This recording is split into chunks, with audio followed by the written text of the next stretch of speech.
Jai Hind everyone. My name is Rachna Singh Sisodia and I am assistant professor in CSE department, Ajay Kumar Garg Engineering College. So today we will discuss about the programming for problem solving subject, and the topics selected are, the discussion will include program design tools, in which we are going to study about algorithm, flowchart, pseudocode and its application. Next, C tokens. We'll discuss about all C tokens used in programming language C, then data types and various operators implemented in C. So, if we talk about an algorithm, so it is a sequential representation, a step-by-step representation of the code. So, an algorithm in general is a sequence of steps to solve a particular problem. Suppose there is a problem introduced to you and you have to write the code for the same. So, the first step is to write the generalized step-by-step instructions for the execution of the code. So, algorithms written for any particular language can be implemented to any type of C programming language, because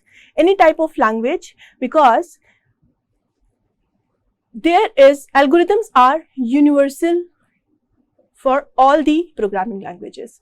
If you want to write the code in C or Java or Python or any programming language, only one algorithm will be applicable.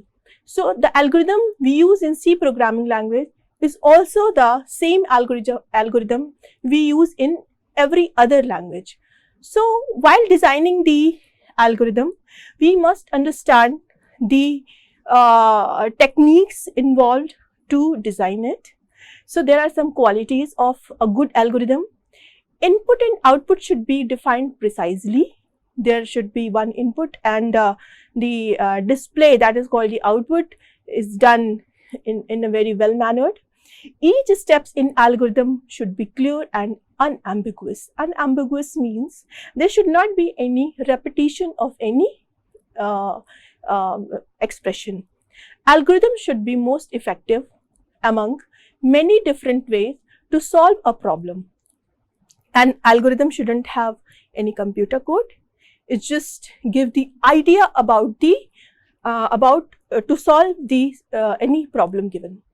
Instead, the algorithm should be written in such a way that it can be implemented in similar programming languages. Now, here we will I have taken an example and write an algorithm to calculate average of 3 numbers entered by user. So, as I have told you that an algorithm is step-by-step instruction. So, we will write in such a manner that step 1, start. Just to inform the developer that the algorithm is now being started. Step 2, for any code, we have to declare all the variables used in programming language. So, here we have to calculate average of 3 numbers only entered by user. So, let's assume that 3 numbers are N1, N2 and N3, and let's take average as AVG. Average. So, here we'll have to take 4 variables. So, declare N1, N2, N3 and average. So, here no need to write semicolon or anything which is related to the execution of the given line. Now, step 3, input variables.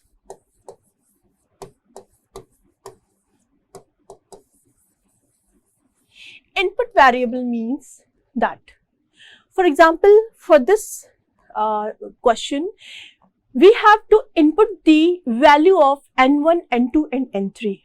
We don't have to input the value of average. So input variables N1, N2 and N3. Now step 4, calculate average is equal to N1 plus N2 plus N3 by 3. So here is the main calculation part, or we can say the processing part of the algorithm. This is step 4. Now step 5. Now average is being calculated for 3 numbers entered by user. Now we have to display it, and for display we write display average, and step 6 is stop. So here start and stop is done precisely. So there is difference between declare variables and input variables.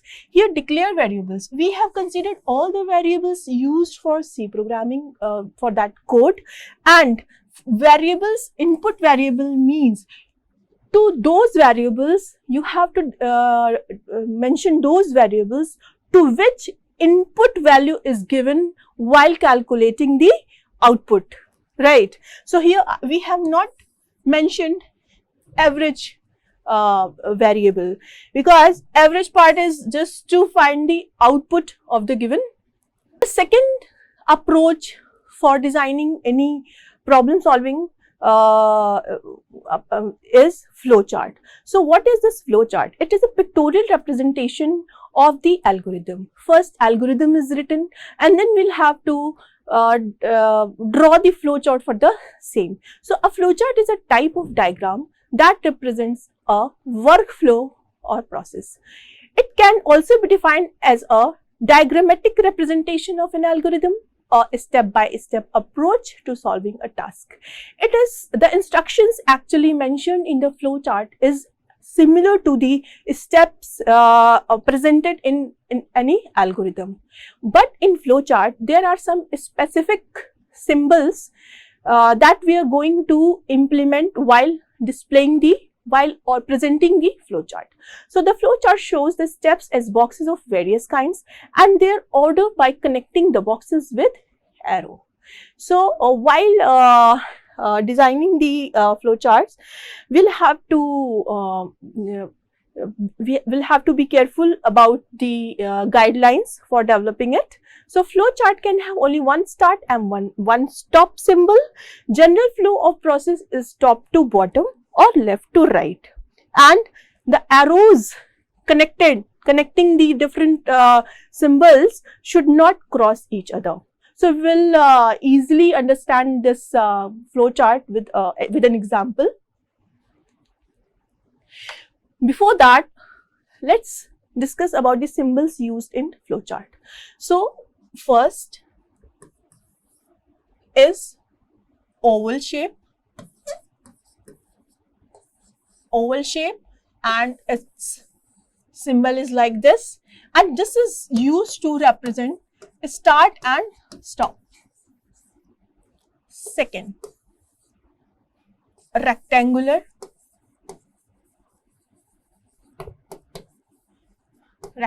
box,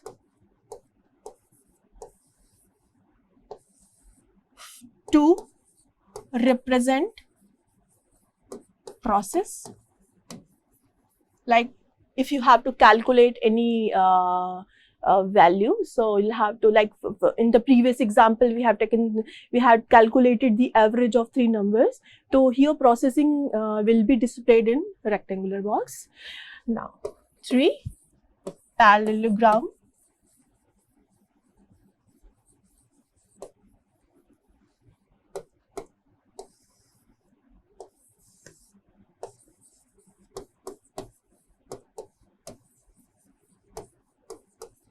So parallelogram is used to input data or to display the output data.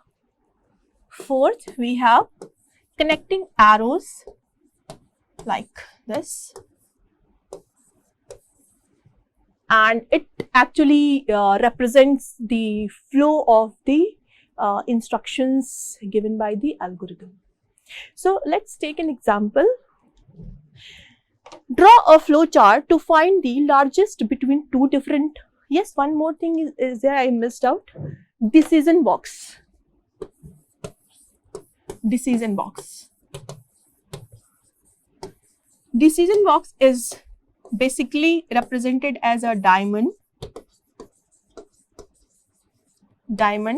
Just to check the conditions given to the some variables. So let's go to the example here. Draw a flow chart to find the largest between two different numbers entered by the user. So suppose two different numbers, suppose we have A and B, right?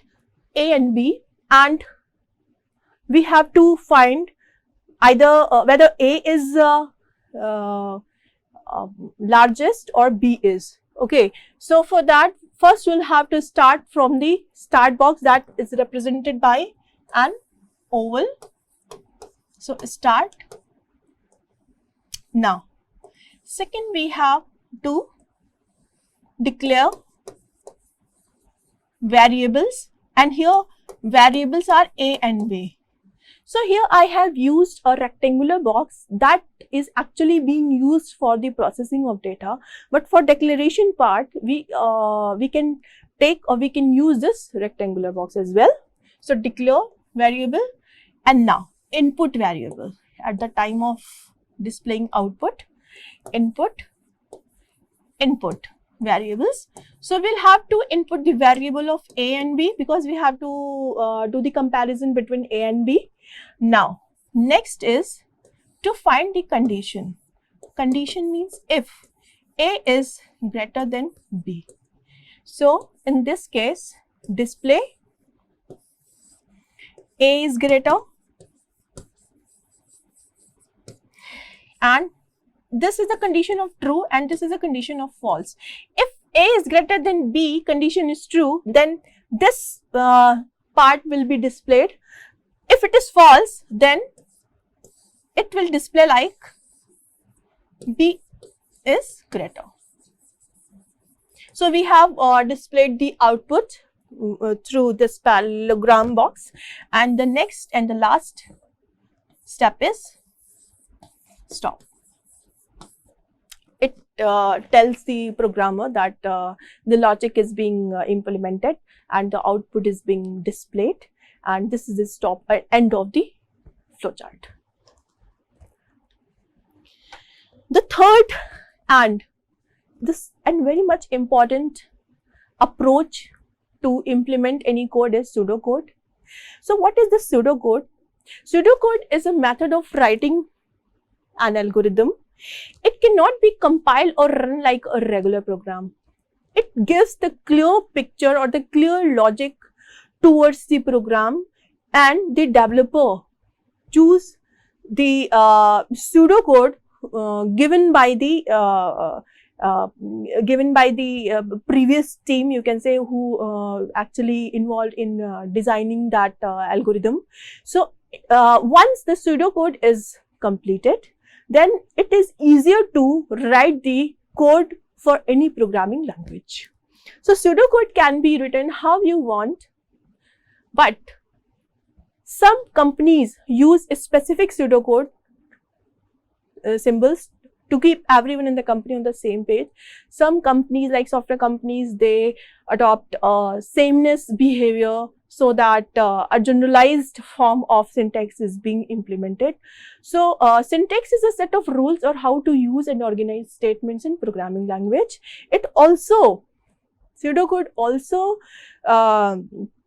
manages to control the syntax of the program, the flow of the program actually. So here we have taken an example, sum of two numbers, begin, just to start the code, writing the code. Then set sum is equal to 0, and here sum is initialized to 0, and A and B values are considered as the input variables, and then set sum, this is the calculation part, A plus B, and then print sum and end. end. So while after looking this pseudocode, a programmer will be easily understand to implement the code in that programming language, in any programming language actually. Our next topic and very much important topic is C tokens.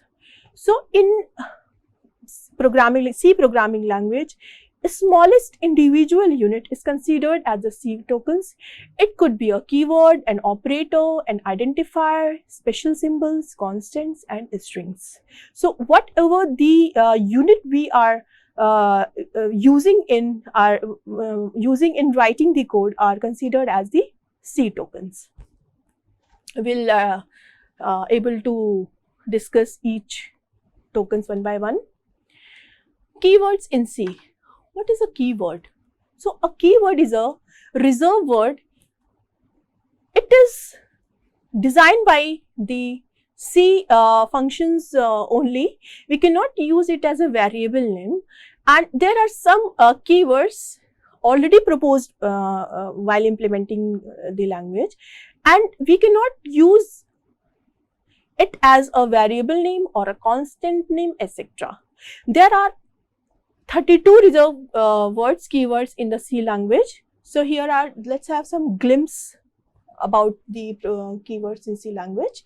So auto, double, int, integer, long, these are the data types. This is used for storage class and storage class, and then switch. It is a switch case statement we use to display the various cases, and then break, case, default, constant. It is a constant is a keyword that makes any variable value constant fix. Yeah. So there are 32 keywords derived in C. Now C identifiers. Identifier refers to name given to entities such as variables, functions, and structures. Whenever we declare any variable, we give it a unique name. And if we design any function, we give it a name rather than the keyword or any C token. Okay, so identifiers must be unique just to make compiler identify it. So we'll have to make the identifiers as unique name by declaring it. So they are created to give a unique name to an entity to identify execution of the program. For example, here money, int money. We have declared a variable name money, and int is its data type. So int is fixed. It is among the keywords given in C, and here money is what? Money is an identifier. So while declaring any identifier, we'll have to take care of some guidelines, like we cannot mention int, right? Int can't be used as an identifier because it is already specified in the keyword of programming C language. This is a wrong method. Okay, now double account balance. Double is a data type, and account balance is what? It is an identifier given by the programmer to get it uniquely identified by the compiler throughout the execution of the program. So there are some rules for naming identifiers. A valid identifier can have letters, both uppercase, as we know that programming C language is a case sensitive language. So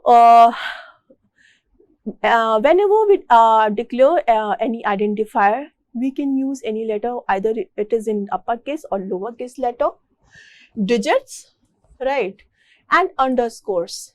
Underscores can also be used to declare the identifier. The first letter of an identifier should be either a letter or an underscore. So whenever we declare an identifier, we have to make sure that the first letter of the identifier should be either a letter or an underscore. We cannot use keywords as identifiers, as I have told you already, because they have some specific meaning given by the C language. And there is no rule on how long an identifier can be. If I say you that declare a variable and you write is like int A, B, C, D, E up to Z. So I'm not saying that it is not possible. It is possible, but the compiler will pick the first 31 letters while defining the identifier. So the length should not be longer than 31. It will pick first 31 characters. If it is incremented up to n numbers, so first 31 characters it will pick. So the maximum length of the identifier should be 31. Now variables in C.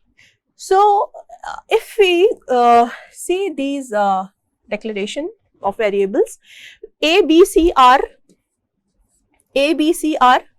variables, and int, float and char are the data types given to those variables. So we can also provide the values which declare the variables as given below. For example, A, whose data type is int, have 10 value, that is constant value, and B is equal to 20. It means that the variable A is initialized to 10, variable B is initialized to 20. So at the before the execution of the program, the values of A and B will be stored in memory as 10 and 20 respectively. So here we have taken 20.8, a decimal value, and for that we have declared F as a floating point and char C. So this is the way to represent the char data type. If we are going to declare a character, so it should be written in a single quote, and if we write any string means the collection of characters, right? For example, AKGEC, so we'll have to declare in double quote. So this is the actual standard to represent the strings or the character, and for that we use char data type. So there are some rules designed for defining the variables. A variable can have alphabets, digits and underscore. A variable name can start with the alphabet and underscore only. It can't start with a digit. And the most important part is there shouldn't be any white space while declaring the variable name, right? It will throw error. A variable name must not be any reserved word, any keyword like int, float or char. It should be uniquely defined by the user, and it should not match any of the keyword given by the C language. Declaration of variable. Declaration can be done in two ways, local variable and global variable. As the name suggests, local means the scope or the accessibility of the variable is local within the loop if it is declared local, right? So let's have this example, void main int x is equal to 10. So this x is declared under main function. So the accessibility of a variable x will be in that limit only. So there is another way to represent any variable globally.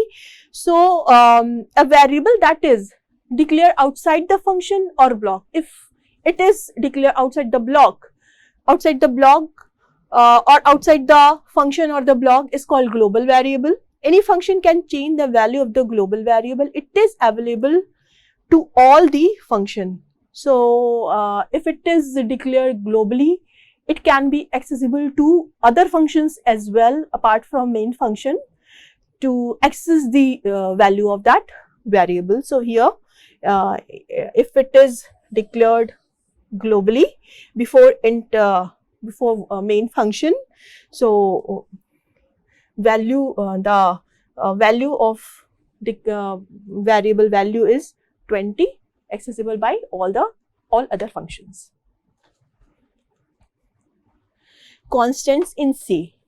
Constant means to give a fixed value to the given variable, and that is, there are some different ways to make it done. So first is using hash preprocessor, and for that we use hash define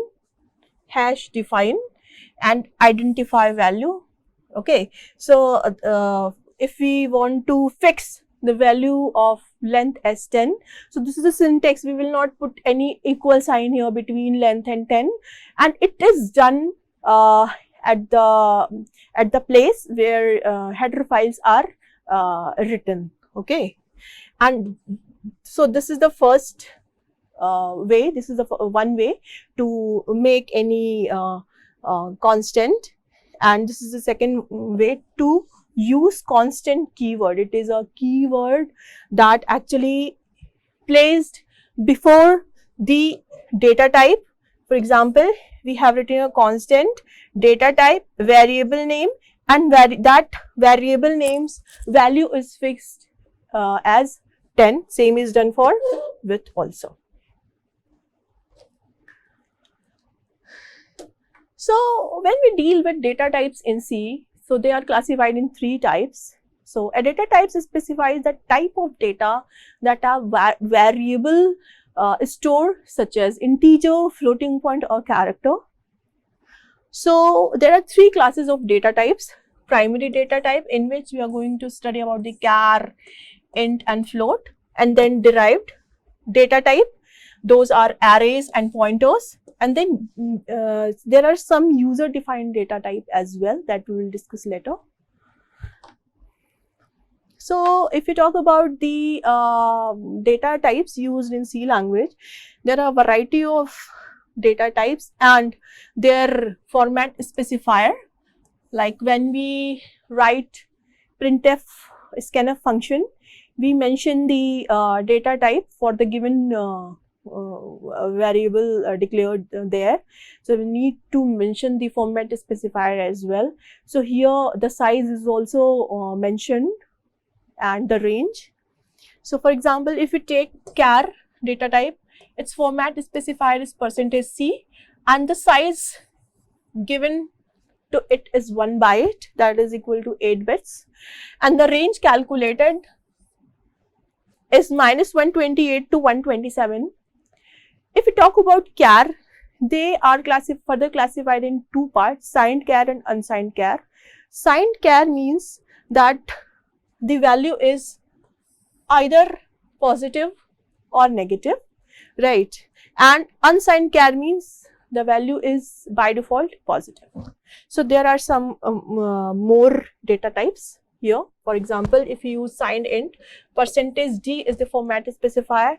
It takes 2 bytes of memory and the range calculated is -327682 plus 32767. So now C operators. So what is an operator? An operator is simply a symbol that is used to perform operation.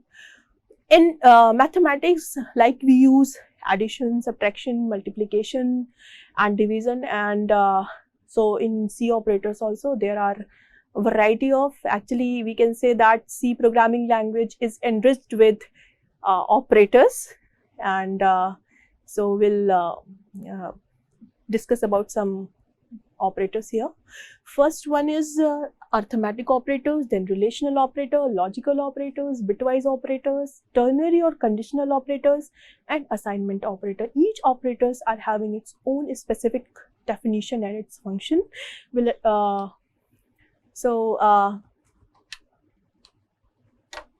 That we will in detail we will discuss it later.